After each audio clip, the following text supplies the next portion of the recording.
ने बड़े आराम से बोल दिया आई एम लॉस्ट, तो हमारा सोचे हम क्या ही बता पाएंगे, क्या ही बयां कर पाएंगे। क्या था ये बाहर, आदत तो हमें रही है, लेकिन आज ये क्या कर दिया हमने।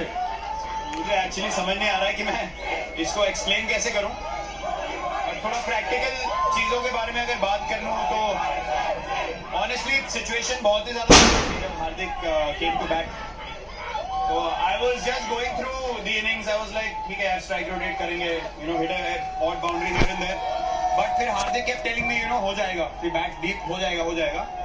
And then I found boundaries at the right time, but still 50 of 3 Haris Rauf to bowl 1 over. I was thinking it's going to be challenging, but I told Hardik one thing कि अगर Haris Rauf को attack किया तो वो लोग panic कर जाएंगे। And जब 28 रन चाहिए थे 8 बॉल में, I was backing myself. I said I have to hit 2 sixes, otherwise we'll lose the game.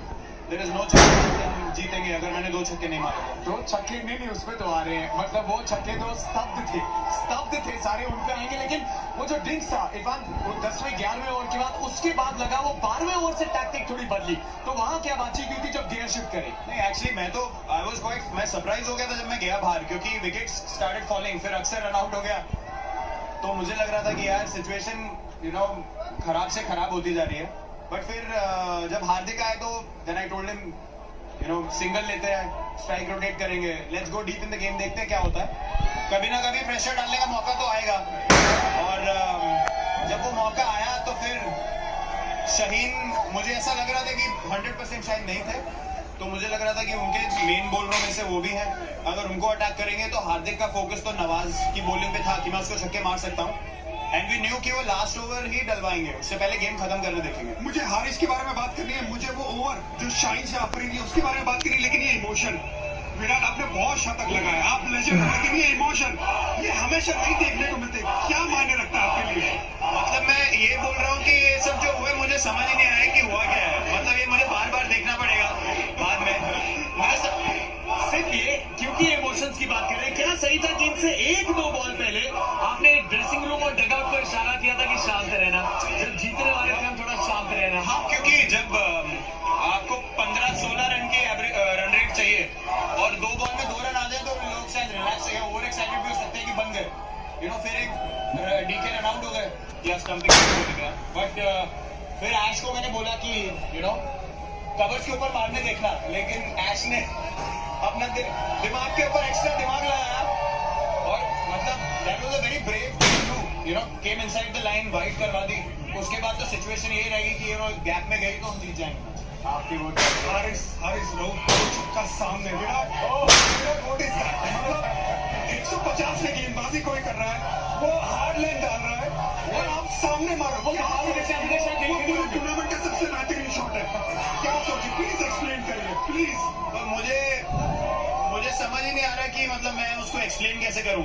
मैं यही सोच रहा था कि 2 छक्के चाहिए, लेकिन वो एक इंस्टिंक्टिव शॉट था। मैंने कहा सिर्फ बॉल को देखो, ज्यादा हिलने की जरूरत नहीं है, और वो कनेक्शन होना बहुत रेयरली, आई थिंक मेरे करियर में 2 या 3 बार ऐसा कनेक्शन हुआ है मेरे बैट से ऐसे शॉट के लिए, और उस टाइम पे बहुत जरूरी शॉट था वो, तो वहां से मुझे लगा कि वो थोड़ा पैनिक कर गए उसके बाद। बिल्कुल कर गए, लेकिन जो शाहीन से अफरीदी का ओवर इससे पहले था, क्या आपको लग रहा था कि उसको टारगेट आप करोगे? क्योंकि वो चोट के बाद वापस आ रहे थे, उतना रिदम नहीं नजर आ रहा था जितना पहले था।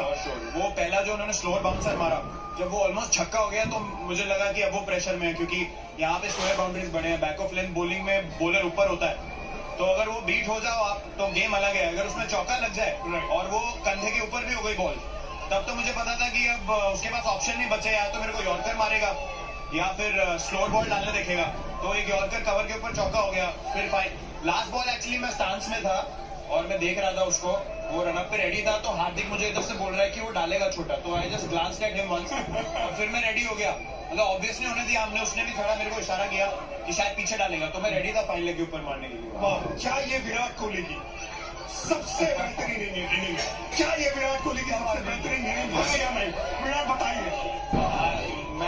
आप कह सकते हैं कि है, और इससे बेटर चैलेंज क्या हो सकता है? थोड़े टाइम के बाद आप चैलेंजेस ढूंढते हैं, फिर वो जो थोड़े से इररिलेवेंट मैचेस होते हैं वहां पे इतनी इंटेंसिटी नहीं आती, बट ऐसे मैचेस के लिए आप खेलते हो और ये सब ऊपर वाले का ही किया करा है, वही सबको ब्लेसिंग दे रहा है, तो मैं बहुत ग्रेटफुल फील कर रहा हूँ। विराट कोहली के सामने जितने भी चैलेंजेस आएंगे उसको वो हमेशा इसी तरह पार करते जाएंगे जो पार करते रहे हैं। लेकिन आपने दिवाली एक दिन पहले 2 दिन पहले ही वो मना ली है। बहुत अच्छी टाइमिंग हो गई। आई थिंक अब लोग खुशी से दिवाली मनाएंगे। सबको बहुत हैप्पी दिवाली। आई होप कि ये जो आज इमोशन फील कर रहे हैं वो कल में भी कैरी हो और आपकी दिवाली और भी शुभ हो और भी खुश हो। और हम सबकी तरफ से, मेरी तरफ से, इंडियन टीम की तरफ से सबको बहुत शुभ Diwali. Thank you so much Virat. पूरे 140 करोड़ इंडियंस की तरफ से थैंक यू स्टार स्पोर्ट्स से, हर एक स्पोर्ट से, हर एक फैन से। ये कहते हैं ऊपर वाले, क्रिकेट मैन कहते हैं नीचे, इन्होंने संभाला है। But it's just the beginning. Just one match. Yes, so we have to be focused. लेकिन मूड सेटर हो गया। This is the feeling that you want. आप ऐसे जीतते हैं तो फिर आपको लगता है कि यार बड़े मैचेस की तैयारी आप ऑलरेडी कर चुके हैं, अब यहाँ से इंटेंसिटी मेंटेन करने की बात है, लेकिन कोई भी चीज लाइटली नहीं ले सकते। थैंक यू विराट, बहुत और कमिटमेंट, सब इंतजार कर रहे हैं। Thank you Virat, thank you.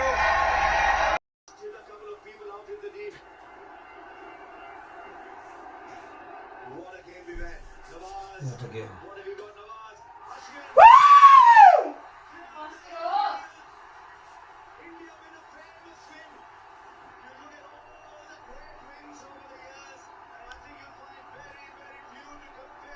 Wow.